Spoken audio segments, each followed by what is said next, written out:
Vamos continuar então. Terceiro, versículo 15, lê, por favor. Vamos ler juntos lá. 1, 2, 3. Qual que é a armadura agora? Os calçados. Põe então para nós o ponto, lê. E as imagens, tem duas imagens aí também. O calçado mais antigo e os coturnos mais modernos, mais usados hoje pelos soldados, né? Ali, ok. Joia, deixa no ponto aí. Vamos pensar então aqui nos calçados agora. Olha, nós estamos falando de cada armadura, pensando nessa preparação espiritual. Leia o texto, vamos refletir, olhando para a nossa vida, aquilo que a gente precisa em cada batalha que a gente enfrenta, porque todos nós enfrentamos batalhas, tá? Os calçados, então, para os pés. Qual é a função das sandálias aqui, ou dos calçados? Proteção, né? Eu fui para o congresso, me aconteceu uma situação, eu levei um tênis só, eu sou muito, a Gabi ensinou um termo aí, minimalista, é assim? A Gabi disse que eu sou minimalista, né? Eu não bem sei o que é isso não, mas parece que é gente que gosta de uma coisa só, assim, né? Não precisa de duas, três, é isso, né? Mais ou menos. Aí eu fui para o congresso, comprei um tênis novo, falei, vou levar o tênis novo, um tênis só. Aí eu chego lá, o tênis rasga, estoura. Falei, não acredito. Aí ficava eu lá andando com o tênis rasgado, estourado. Ainda bem que não foi muito rasgão. Mas enfim, a sandália, o calçado serve para proteção, agilidade, conforto. Eu fiquei desconfortável lá na semana com aquele tênis estourado, mas era o que eu tinha. Qual a importância dos pés? É a sustentação do nosso corpo. Quem já fez, já quebrou o pé, já teve que fazer cirurgia, 3 meses, 4 meses, né? O William fez do joelho, né? Mas foi uma cirurgia levezinha, né? Tá baixo, já está até pisando no chão, tá fortão. Daqui a pouco está pulando aqui de novo. Mas pensa no pé. Teve irmãos aqui que já quebraram o pé. 3, 4 meses sem poder colocar o pé no chão. E a gente nem olha, né, para esse membro. Olha a importância dos pés. Nós precisamos ali então desses calçados. Ele nos dá essa firmeza, pensa na luta, firmeza contra o inimigo, que você está lutando, e te dá segurança nos movimentos. O que te dá segurança? Os seus pés. Outra coisa que eu fiz agora também, eu tenho uma palmilha especializada, especial. Passei num podologia, ele falou que minha pisada estava toda errada, passei nos equipamentos lá, por causa de uma inflamaçãozinha que deu, eu falei, minha pisada está errada. Aí eu fui lá, e aí ele fez uma palmilha toda assim. Gente, a palmilha é muito engraçada. Sabe a palmilha do sapato? A minha é tudo assim, tem um caroço aqui, outra ali, toda. E eu piso assim, agora eu estou acostumando, parece que tem um bolo aqui no meu pé aqui. Mas é a importância dessa segurança no movimento, se sentir bem.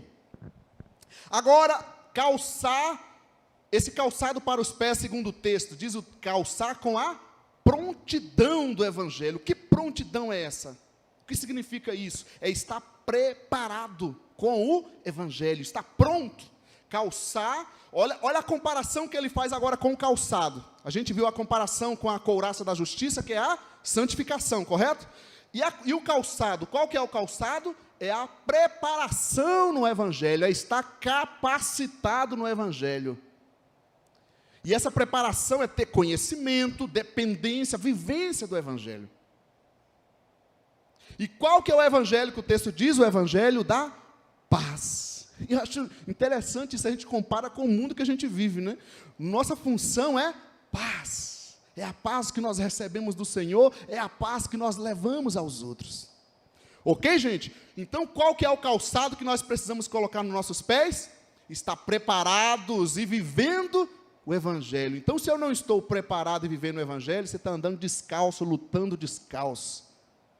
Tem prego entrando nos seus pés, ou nos meus. Tem espinho furando nossos pés e a gente nem está percebendo. Tem pés que estão sangrando, porque não estão capacitados e vivendo o Evangelho. Vamos ver mais, pensar então aqui nessa preparação do Evangelho. Nós vivemos uma época, quem sabe seja uma das épocas de maior despreparo bíblico e interpretações errôneas. Da década de 80 para cá, há um pensador, que ele fala que a igreja começou, a igreja como um todo, né? A igreja começou a ordenar líderes a rodo, ele usa esse termo, né? A igreja brasileira, a partir da década de 80, porque ela cresceu muito, e aí não tinha pessoas preparadas, a educação teológica era muito pouca naquela época, bastava ter alguém de terno e gravata, dar uns glória alto, falar a língua estranha em alguns contextos, olha aqui o pastor. Mas aí a pessoa não tinha preparo teológico nenhum, caráter, que não conhecia a vida, e essa pessoa se tornou um líder espiritual de multidões. E o que acontece? O que está acontecendo, o que a gente vê aí hoje?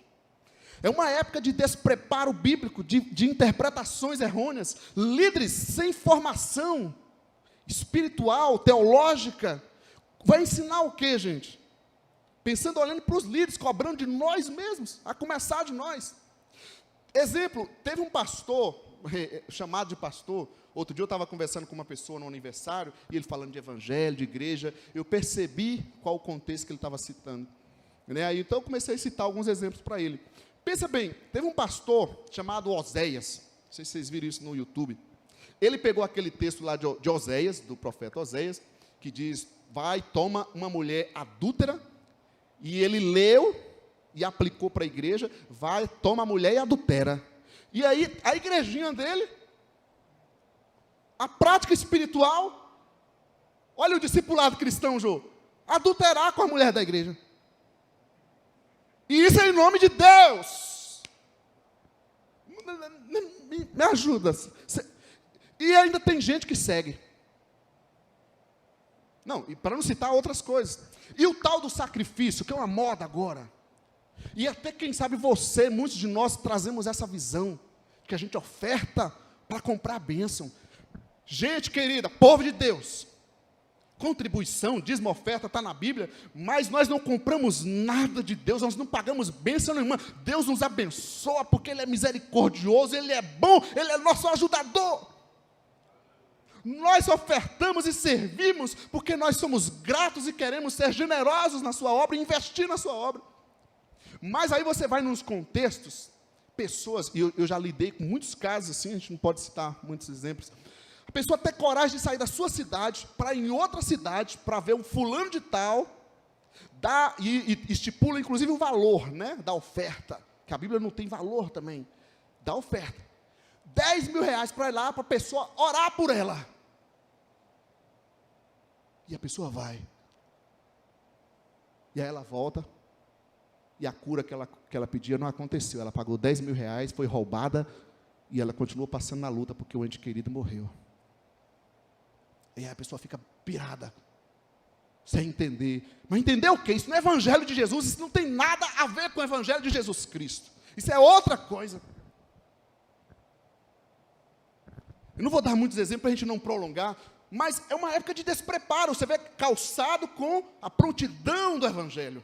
Ele precisa entender, o povo precisa, eu diria que a capacitação do evangelho, a vivência, sim, nós todos precisamos viver, mas o cristão, ele precisa saber como estudar a Bíblia, como interpretar a Bíblia, para ser tipo aquela igreja de Bereia, que os apóstolos estavam pregando, eles estavam lá analisando, para ver se os apóstolos, olha, se os apóstolos estavam daquele jeito, imagina nós, somos, como disse o irmão é o presidente da FEPAS agora, né? É pinto no mato, né? Pintinho, sabe, galinha? Ele falando, e aliás, uma palestra muito boa, falando, gente, eu falar para vocês aqui, eu não sou nada, né? Na verdade, muita humildade dele, porque foi muito bom. Mas, pensa bem, se os apóstolos estavam ali sendo analisados pela igreja de Bereia, o que nós estamos fazendo, gente? Aí chega um fulano de tal, eu tenho uma mensagem para você. Em primeiro lugar, homem nenhum tem mensagem nenhuma. O papel do mensageiro é trazer a mensagem do céu, de Deus. Nós somos apenas um canal para explicar a palavra de Deus aqui. E ai de nós se explicamos errado.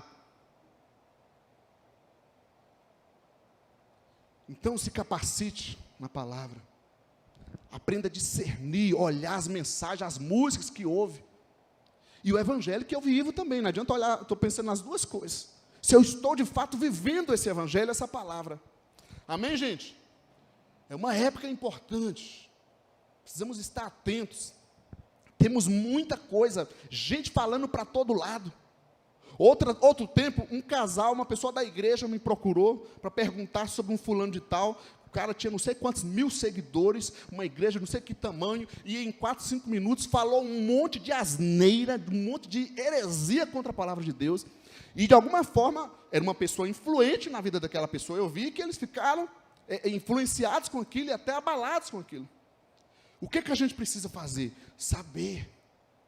Como tem aquele pensamento, alguma frase de alguém, eu não gosto muito de frase, mas tem umas que nos ajudam. Não procure uma igreja perto da sua casa, procure uma igreja perto da Bíblia. E é isso, mas é perto da Bíblia, porque está difícil. Tem hora que a gente fugiu totalmente da palavra. Mas não somente a questão de conhecimento, mas vivência desse evangelho, dessa palavra. Amém ou não amém, gente? Estão comigo? Estude a palavra, medite.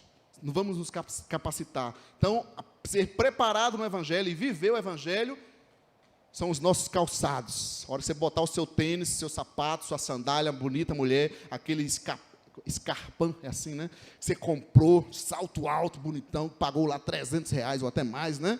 Aí você lembra, o sapato é o evangelho. Será que eu estou realmente preparado no evangelho e vivendo no evangelho? Eu posso estar com um sapatão bonito e caro, mas eu tenho que pensar se eu estou vivendo e capacitado no evangelho. Amém, gente?